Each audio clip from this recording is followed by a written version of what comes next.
జరుపుకుంటున్నాం.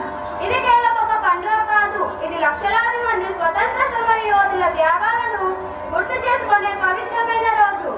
1947 ఆగస్టు 15న మన దేశం స్వేచ్ఛను పొందింది. ఆ స్వేచ్ఛ వెనుకాల ఎన్నో కన్నీళ్లు, ఎన్నో త్యాగాలు, ఎన్నో పోరాటాలు ఉన్నాయి.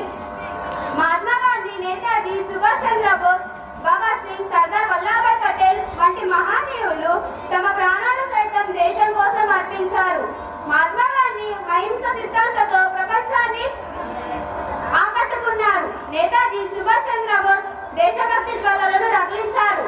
భగత్ సింగ్, చంద్రశేఖర్ ఆజాద్, సర్దార్ వల్లభాయ్ పటేల్, జవహర్లాల్ నెహ్రూ, సరోజినీ నాయుడు, కొమరం భీం వంటి మహనీయులు తమ ప్రాణాలు సైతం దేశం కోసం అంకితం చేశారు. వారందరి త్యాగాలను స్మరించుకోవడం మనందరి బాధ్యత. డాక్టర్ ఏపీజే అబ్దుల్ కలాం గారు చెప్పిన ఒక గొప్ప మాటను మనమందరం గుర్తు చేసుకుందాం. కళలు అంటే నిద్రలో వచ్చేవి కావు, మనం నిద్ర పట్టినవే నిజమైన కళలు. కళలు అంటే నిద్రలో వచ్చేవి కావు, మనం నిద్ర పట్టకుండా చేసేవే నిజమైన కళలు.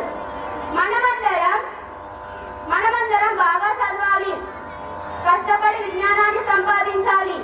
మనమందరం పెద్ద లక్ష్యాలను నిదర్శించుకొని కష్టపడి చదివి విజ్ఞానాన్ని సంపాదించాలి. సమయాన్ని విలువైనదిగా భావించాలి. క్రమశిక్షణ, నిజాయితీ, సేవాభావం, దేశభక్తి వంటి విలువలను మన జీవితంలో ఆచరించాలి. ఈరోజు మన దేశం భారతదేశంలో మన భారతదేశం ప్రపంచంలో ఒక శక్తివంత దేశంగా ఎదుగుతుంది. రేపటి భారతదేశాన్ని మరింత ఉన్నత స్థాయికి తీసుకెళ్లేది మనలాంటి విద్యార్థులే.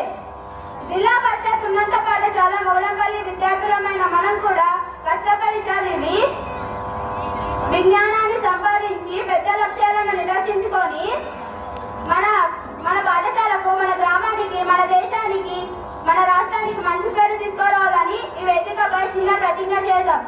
మనమందరం కలిసి ఇలా ప్రతిజ్ఞ చేద్దాం. నా తల్లిదండ్రుల్ని, గురువులను గౌరవిస్తాను. ప్రతిరోజు కష్టపడి చదువుతాను. నా దేశం కోసం నా వంతు కృషి చేస్తాను. జై జవాన్, జై కిసాన్, జై విజ్ఞాన్, జై అనుసంధాన్, వందే మాతరం, జై హింద్, జై భారత్. ధన్యవాదాలు.